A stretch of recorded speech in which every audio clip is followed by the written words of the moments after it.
Hey guys, welcome to a new segment of my show called Mintys Sunday's Memorabilia, where I pick a particular item from my memorabilia and I talk about it in a micro mini episode. Because after all, as you can no doubt see, I have a lot of memorabilia and people often ask me about this. They ask what's that and what's this and which is your favourite.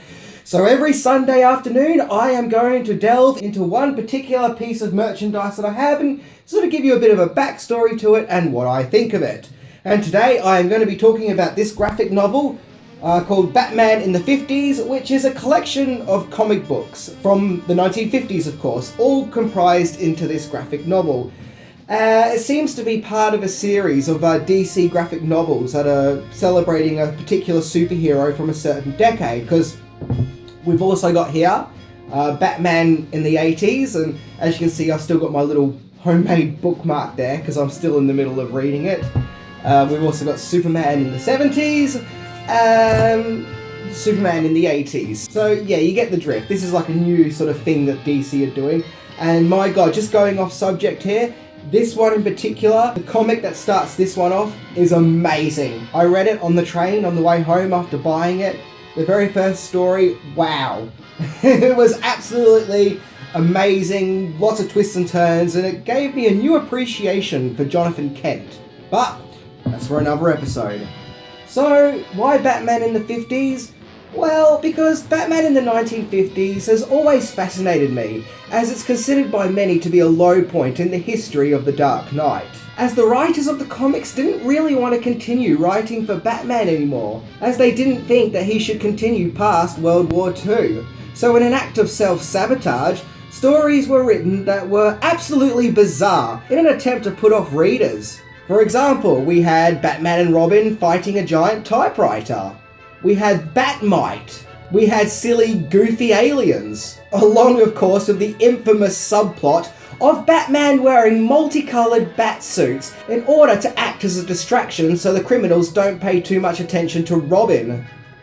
I guess it makes sense. And oh boy, does it show in this graphic novel that the writers at that time did kind of have a dislike for Batman. As in the very first story of this graphic novel, now I better stress this now, I've only so far read the first comic in this graphic novel, but I thought that it was enough to sort of soak in what's going on here and to talk about it. But my god, the very first story alone makes Batman and Robin out to be total buffoons. For example, Batman gets captured by a net, he then subsequently breaks his knee, and he ends up pretty much the entire story sitting in the Batmobile in a knee cast, sort of acting as support while Robin goes out and does all the dirty work, because that's what we want, isn't it? Batman in a plastered leg cast.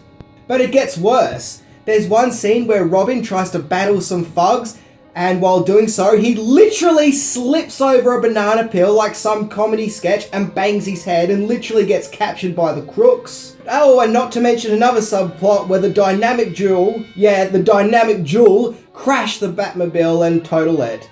And in this story, they're not going after real bad villains either. They're going after sort of like average Joe criminals. And these criminals literally spend the whole story just laughing at Batman and Robin and just sort of laughing at how inferior and ridiculous they are. Something else I also wanted to point out about this comic is that Bruce Wayne's kind of a pig. There's a scene in it where he's on a date with a girl, and she's talking to him in this date, and she's going on about how much fun she's having, and this, oh, isn't this great, a nice atmosphere, and Batman's thinking, or rather Bruce Wayne is thinking to himself how bored he is, how annoying she is, how she doesn't do anything for him, she's just a pain. I don't know, I don't like that. To me, that just sort of makes Bruce Wayne out to be nasty.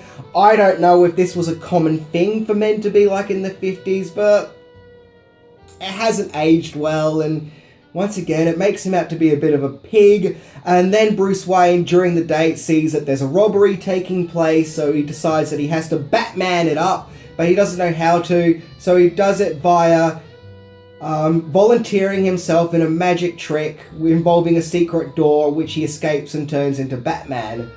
God knows we needed more of that in the Nolan Batman Dark Knight trilogy.